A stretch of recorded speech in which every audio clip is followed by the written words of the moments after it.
Jurgen, a game obviously we could have won, but in the end had to settle for a point. A very frustrating afternoon. What are your thoughts? Yeah, it was. I think the overall assessment is that the point is deserved for Brighton, so we cannot say, wow, well, they were lucky or whatever, because we needed Ali quite a few times.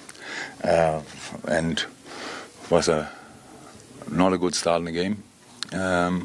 They surprised us with the formation, but wasn't surprised. We had no idea what they will do, because a new manager, a few days time to train, a good setup before already. So Brighton caused us here always problems. We experienced now plenty of times. So, and they arrive here full of confidence. We are in a moment where we want to gain confidence, and that's what we. That was the plan for today, obviously. But before we could adapt to what they did, we were already 2-0 down. So that's a blow. That's a real blow, and then you're 2-0 down. But then you find a way in the game. We scored a goal. We had our moments. We scored the equalizer. We scored 3-2. But I don't think anybody thought in the stadium, okay, that's done and dusted. They were still there. And we had still a few moments where we kicked the ball high and stuff like this. So you could see the situation costs us kind of confidence as well. It's not that the 3-2 was now, bam, we are back. So that means we have to fight longer, harder, more often, more consistent, and then we get through that. I don't want to remind people on anything, but it's not too long ago that we lost here 6 home games in a row or something like that, and it was obviously not because we were playing brilliantly. So we had to fight a lot in the last years, and we will fight again. That's what I can promise. Yeah, are there some positives you can take from it? You look at Bobby, maybe, not just his goals, but the way he led the line. He's got 4 in the last 3 here at Anfield. The character as well to come back from those 2 goals down. Yeah. Okay, that's obviously positive, no doubt about that. But in general, it's fine. We can talk about individual players, but when you win, you don't like it too much how he scored. And if you lose, I don't like it too much. We have to make sure that we just, as a team, perform on a consistent high level. Then everybody will score goals, sometimes one and the other.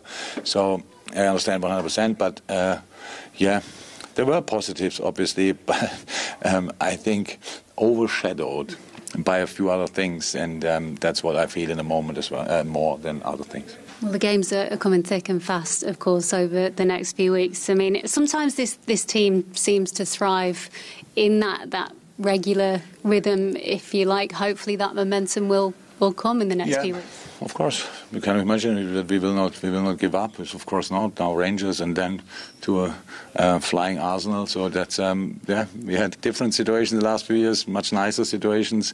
It's nice to have them, but you have to be ready for the darker moments as well, and that's where we are in the moment. And how I said, we have to fight through that together, and we will do. Okay, thanks for talking to us. Joel, it's never easy to come back from an international break. Obviously, it was a tough start to the game, but the second half especially, there was some real character displayed, but just couldn't quite get it over the line. What are your thoughts? Brighton played really good, started really well, and we didn't come through, and they made our life quite hard. The second half was an improvement, but our expectations are higher than this. I mean, there were some positives to take, though, in the second half. Like we say, coming back from 2 goals down. Can you kind of take those positives into this busy period that's coming up? I'm not sure about this. We can be happy about the 1 point because Brighton really played good, but we just have to be better, start better, and show our quality. A word for Bobby, maybe. He's got 4 in his last 3 here at Anfield. Not just his goals today, but the way he led the line at times as well. He is in fine form at the moment.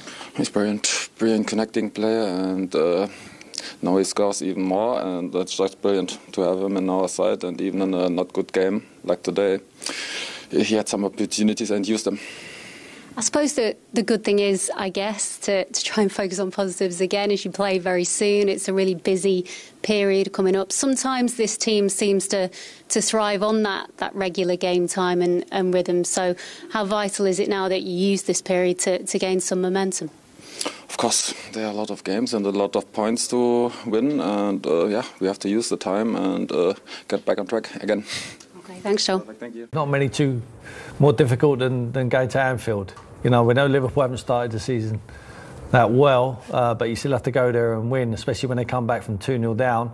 Looks like they go 3-2 up. You know, they didn't hide his side. You know, they kept going, keep playing with the discipline, with the philosophy, with what he drills into them. Keep playing the ball on the floor, you know, create the chances, and they created the chances in the end, and they deserved it. You have to say that. But for Liverpool, they've got problems. They've got serious defensive problems. You know, not only Trent Alexander-Arnold. I know we're all getting on that bandwagon, but we're only stating what the obvious is. It's obvious for everyone to see that he's not, at the moment, defending properly or correctly. He needs to improve. And I think he's still young enough to develop and improve.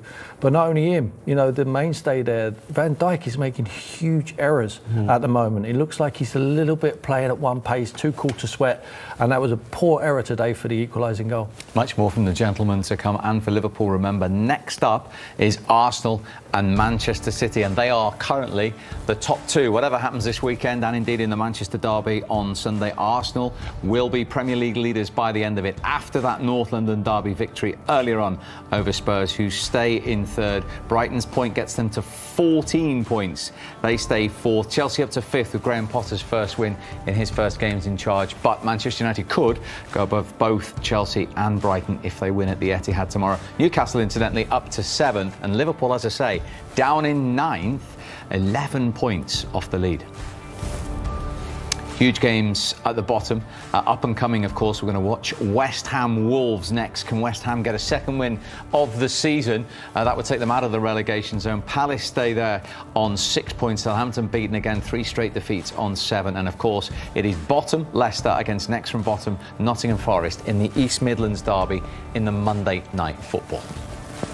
Performance, that one. It was a roller coaster game of all sorts of emotions. How are you feeling with the match ball right now?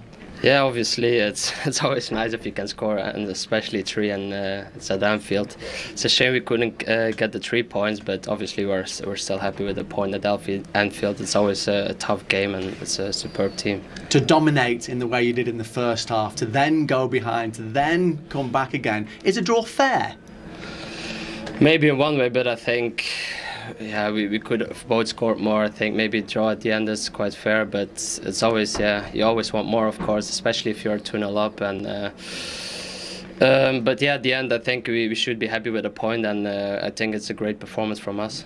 You're only the third player in Premier League history to come to Anfield as a visitor and score a hat-trick, but you quite like scoring against them as well. It's 5 in 6 now. Is there something about this fixture that you specifically like? I love all fixtures, so obviously it's a big game, and you always want to show yourself in the best possible way, and yeah, hopefully I can carry this form on, and but I'm happy with the team. We reacted brilliantly after we went down as well, and it's up to them as well. Yeah, only 11 players in Premier League history have scored a hat-trick against Liverpool. You have to be a top-class striker to do that. Isn't that right, Berber? Exactly right.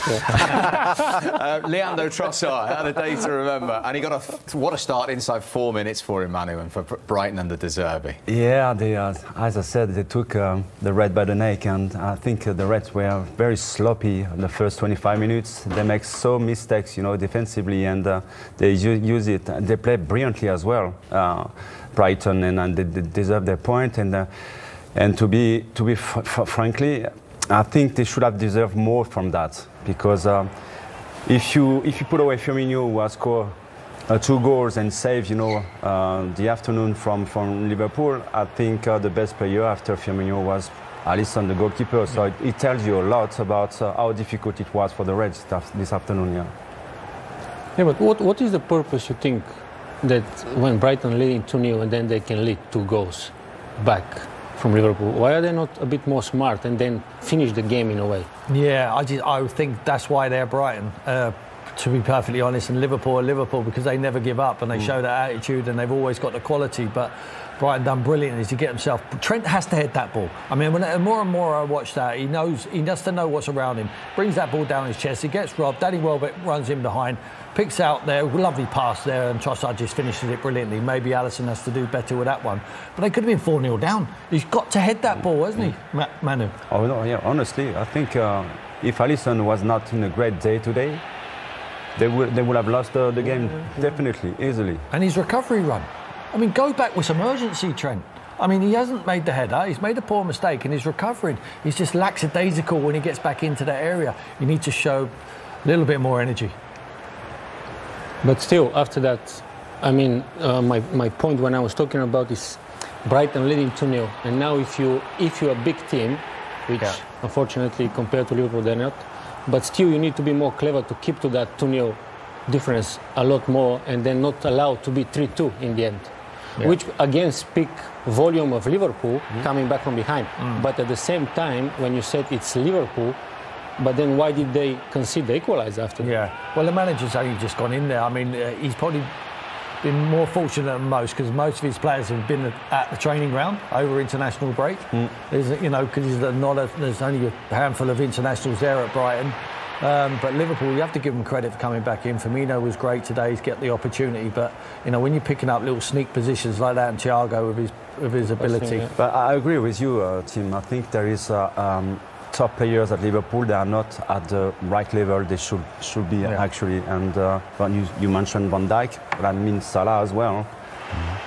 He's missing, you know, the plot since games now, and then in the midfield area as well. You know, the three of them, Henderson and Fabinho and Alcantara, they used to control the game all the time. They used to control the tempo all the time, and we didn't see that today. That was the goal that Liverpool thought had won it, but those defensive issues reared their head again.